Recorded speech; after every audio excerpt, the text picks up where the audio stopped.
Hey guys, it's Officer Sadowsky here to read you another book titled Little Teddy Left Behind.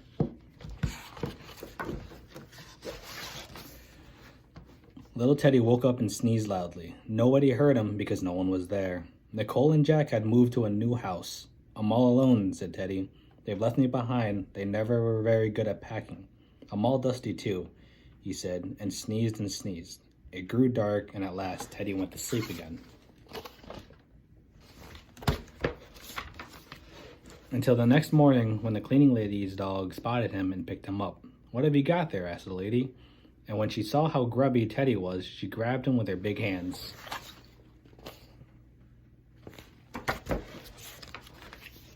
And popped him into the washing machine. Oh, help, cried Teddy. But nobody heard his tiny squeak. It was awful in the washing machine. Teddy was whirled around and around until he was dizzy. He growled his very loudest growl, but nobody came to rescue him. At last, he was spun dry and the machine stopped. Teddy lay there among all the damp clothes, wondering what will happen next.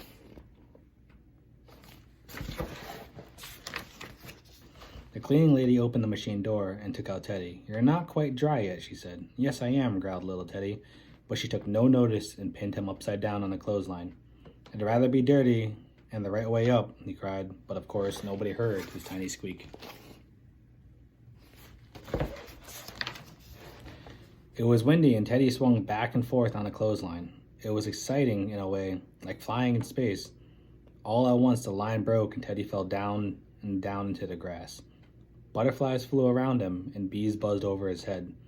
Teddy liked the bright, cheerful butterflies, but was a bit afraid of the bees.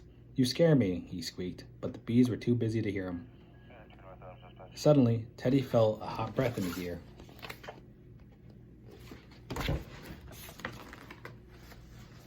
Oh no, cried Teddy. It's that dog again. The dog seized the little bear in his big teeth and pushed through a very prickly hedge into the next yard. Oh, my poor fur, gasped Teddy.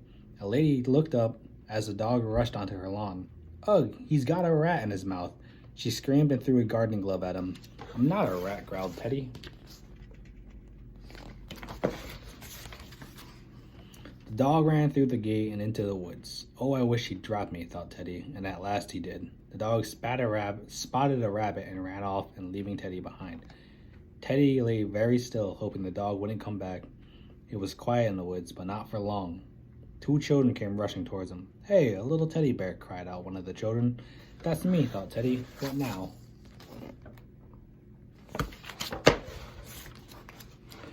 He soon found out. Catch, the boys yelled, and poor Teddy was tossed from one to the other until he felt a bit sick. Jack and Nicole had never played with him like this. At last, the children grew tired of their games, and girl flung Teddy high into the air. Up, up, up he sailed, right into the branches of a tall tree. No sooner that he landed, he heard an angry chittering noise.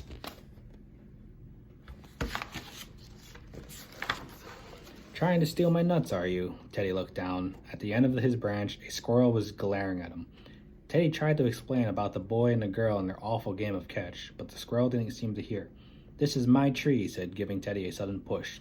The little bear then fell down, down, down, and landed on the wooden floor. He was lying there, getting his breath back and worrying whether Jack and Nicole would ever find him again. When he heard children's voices, he tried his growl and he tried his squeak, but they were too small for the children to hear him. The floor was dusty as the empty room he had left behind. Once again, little Teddy began to sneeze and sneeze. The sneezes were louder than the growl and the squeak, and at last the voice came near.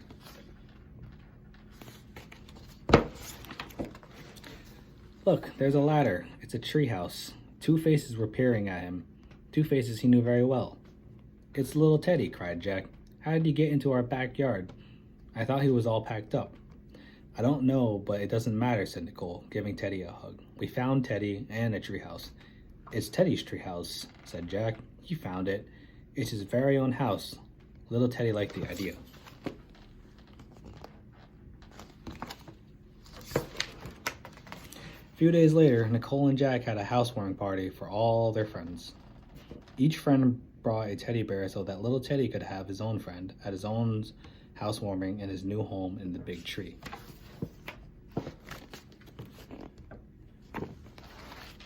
All right, guys. I hope you enjoyed the reading, and I hope everyone out there is safe and healthy. Have a good one. Bye.